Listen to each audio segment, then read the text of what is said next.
بسم اللہ الرحمن الرحیم۔ آج میں آپ لوگوں کو قرآن کریم کی مختصر تاریخ بتانے جا رہا ہوں کہ اللہ تعالیٰ نے قرآن کریم کو آپ علیہ الصلوۃ والسلام پر نازل فرمایا۔ تو جب آپ علیہ الصلوۃ والسلام پر قرآن کریم نازل ہوتا تھا تو حضور اس کے ساتھ ساتھ پڑھنا شروع کر دیا کرتے تھے تاکہ حضور کو یاد ہو جائے، جس پر یہ آیت نازل ہوئی کہ لا تحرک به لسانک لتعجل به ان علینا جمعہ وقرآنہ،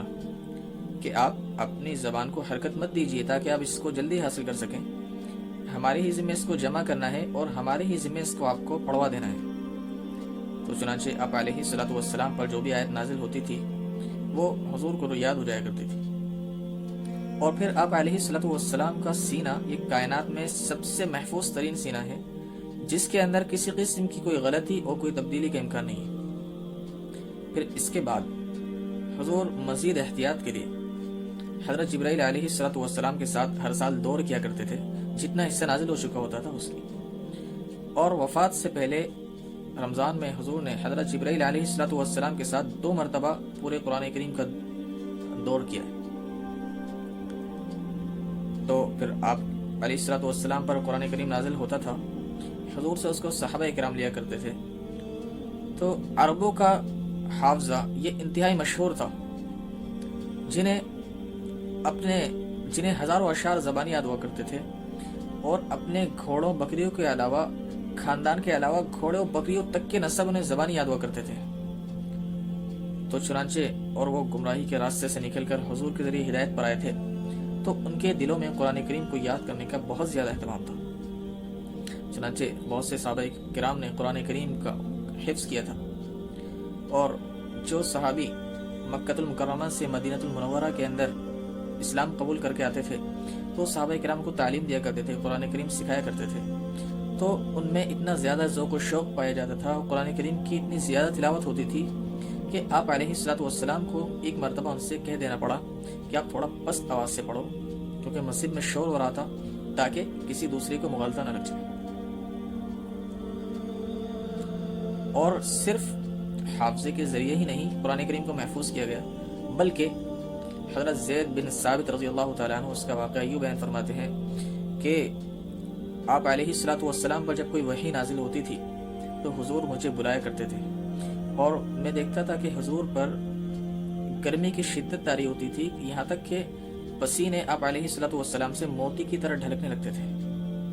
پھر جب قرآن کریم نازل ہو جاتا تو آپ مجھے لکھنے کا حکم دیتے، پھر میں اس کو لکھتا تھا۔ تو لکھنے کے بعد مجھے ایسا لگتا تھا کہ میری ٹانگ ٹوٹ نہ جائے، اب میں چل نہیں سکوں گا۔ جب لکھ کر فارغ ہوتے تو حضور ان سے فرماتے کہ اب سناؤ کیا آپ نے لکھا ہے۔ پھر وہ حضور کو پڑھ کر سناتے، پھر اس میں جو کچھ غلطی کوتاہی ہوتی حضور اس کی اصلاح فرما دیا کرتے تھے، اس کے بعد اس کو لوگوں کے سامنے لایا جاتا۔ تو چنانچہ اس طرح صحابہ کرام حضور اکرم صلی اللہ علیہ وسلم سے قرآن کریم سن کر یاد کیا کرتے تھے، اور حضور اس طرح قرآن کریم لکھواتے تھے۔ 40 صحابہ کرام کی جماعت تھی جو قرآن کریم لکھنے کا کام کرتی تھی، اور یہ قرآن کریم کاغذ پر نہیں بلکہ پتھروں پر، چمڑوں کے ٹکڑوں پر، درخت کی چھالوں پر اور ہڈیوں پر قرآن کریم لکھا جاتا تھا۔ اور صحابہ کرام نے اپنے اپنے طور پر بھی کچھ نسخے انہوں نے تیار کر رکھے تھے۔ تو چنانچہ اس طرح قرآن کریم منتشر طور پر مختلف چیزوں پر لکھا ہوا تھا۔ پھر حضرت ابو بکر صدیق رضی اللہ تعالیٰ عنہ کے خلافت کے دور میں جنگ یمامہ کے موقع پر ایک روایت کے مطابق 70 اور ایک روایت کے مطابق 700 حفاظ کرام شہید ہو گئے تھے۔ تو ان کو یہ اندیشہ ہوا کہیں قرآن کریم ضائع نہ ہو جائے۔ انہوں نے حضرت زید بن ثابت رضی اللہ تعالیٰ عنہ کو بلایا، پھر ان کے سامنے یہ بات رکھی اور کہا کہ میں چاہتا ہوں کہ قرآن کریم کو جمع کر دیا جائے۔ تو فوراً حضرت عمر رضی اللہ تعالیٰ عنہ میں تشریف فرماتے ان کی طرف متوجہ ہوئے اور کہا کہ جو کام حضور نے نہیں کیا اس کام کو ہم کیسے کر سکتے ہیں۔ حضرت عمر رضی اللہ تعالیٰ عنہ نے فرمایا کہ یہی صحیح ہے، اور بار بار اس بات کو دہراتے رہے، یہاں تک کہ حضرت زید رضی اللہ تعالیٰ عنہ فرماتے ہیں کہ مجھے شرح صدر ہو گیا۔ اس کے بعد پھر حضرت ابو بکر صدیق رضی اللہ تعالیٰ عنہ ان کی طرف متوجہ ہوئے اور ان سے فرمایا کہ تم ہماری نظر میں نوجوان آدمی ہو، سمجھدار آدمی ہو، تمہارے بارے میں ہمیں کوئی بدگمانی نہیں ہے، اس لیے تم یہ کام انجام دو،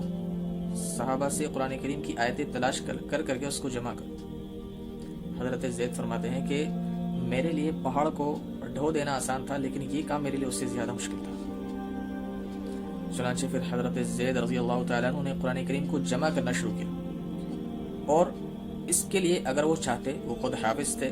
اپنے ذہن کی حافظے کی روشنی میں قرآن کریم لکھ سکتے تھے، یا جن صحابہ کو قرآن کریم یاد تھا ان کو اکٹھا کر کے ان کی ٹیم بنا کر قرآن کریم لکھ سکتے تھے، لیکن انہوں نے صرف یہ نہیں کیا،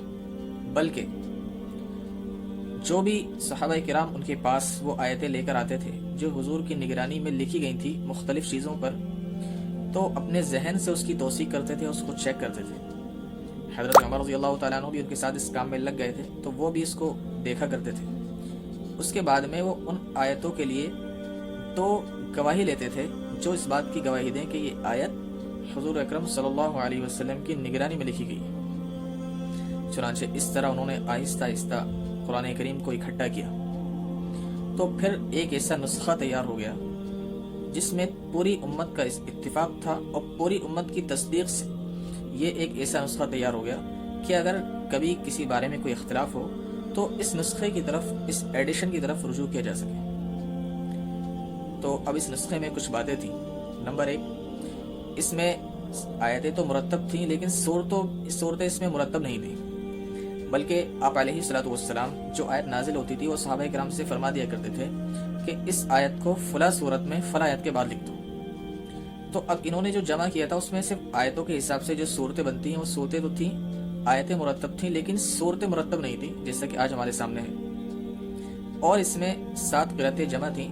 جن 7 طریقوں پر قرآن کریم کو پڑھا جا سکتا ہے۔ پھر یہ نسخہ تیار ہوا، یہ نسخہ حضرت ابوبکر صدیق رضی اللہ تعالیٰ عنہ کے پاس رہا، ان کے بعد حضرت عمر رضی اللہ تعالیٰ عنہ کی خلافت کا دور آیا، ان کے پاس رہا۔ اس کے بعد انہوں نے وہ نسخہ اپنی بیٹی حضرت حفصہ رضی اللہ تعالیٰ عنہ کے لیے اس کی وصیت کر دی تھی، تو ان کے پاس یہ نسخہ پھر رہا۔ پھر جب حضرت عثمان رضی اللہ تعالیٰ عنہ کا دور خلافت آیا تو اس وقت اسلام عرب سے نکل کر جو ملک اور شام کے علاقے ہیں، دور دراز علاقوں میں اسلام پہنچ چکا تھا۔ جو مسلمان وہاں تجارت کے لیے جایا کرتے تھے ان کے ذریعے وہاں لوگ مسلمان ہوتے تھے، اور پھر ہر صحابی نے حضور اکرم صلی اللہ علیہ وسلم سے جو مختلف طریقوں پر 7 طریقوں پر 7 حروف پر قرآن کریم نازل ہوا ہے، انہوں نے اس طریقے سے سیکھا تھا، اس طریقے سے اس کو پڑھا کرتے تھے۔ پھر وہ اپنے شاگردوں کو بھی اسی طرز پر سکھایا کرتے تھے، تو ہر صحابی اور ان کے شاگرد کا پڑھنے کا طریقہ الگ الگ تھا۔ تو جب تک ان کو یہ بات معلوم تھی کہ قرآن کریم 7 حروف پر نازل ہوا ہے تو ان میں آپس میں کبھی کوئی اختلاف نہیں ہوا۔ لیکن جب بعد میں اسلام کا دائرہ وسیع ہوتا گیا اور جن لوگوں کو یہ معلوم نہیں تھا کہ قرآن کریم 7 حروف پر نازل ہوا ہے، تو جو طریقہ ان کے پاس پہنچا تھا وہ صرف اسی کو صحیح سمجھتے تھے۔ اب ان کے سامنے کوئی آدمی اپنے دوسرے طرز پر قرات کرتا تھا تو ان کو وہ اس سے اختلاف کرتے تھے کہ نہیں، ہماری قرات صحیح ہے، تمہاری قرات صحیح نہیں ہے۔ یہاں تک کہ حضرت حذیفہ ابن یمان رضی اللہ تعالیٰ عنہ جو ایک مرتبہ آذربائیجان اور آرمینیا کی جنگ میں گئے ہوئے تھے، انہوں نے وہاں اس اختلاف کو دیکھا کہ لوگ ایک دوسرے کی آیتوں کی تکذیب کر رہے ہیں۔ چنانچہ انہوں نے آ کر حضرت عثمان غنی رضی اللہ تعالیٰ عنہ کو بتایا کہ وہاں ایسے ایسے دیکھنے میں آیا ہے کہ وہ لوگ آیتوں کا انکار کر رہے ہیں۔ تو ان کو ڈر پیدا ہوا کہیں یہود و نصارہ کی طرح یہ لوگ بھی قرآن کریم کی تکذیب نہ کرنے لگیں، اس کو جھٹلانے نہ لگیں۔ تو انہوں نے پھر جلیل القدر صحابہ کو اکٹھا کیا اور ان سے مشورہ لیا کہ ایسے ایسے معاملہ ہے اور یہ لوگ آپس میں اختلاف کر رہے ہیں، مجھے ڈر ہے کہیں ایسا نہ ہو کہ یہ لوگ بھی یہود و نصارہ کی طرز پر چل پڑیں۔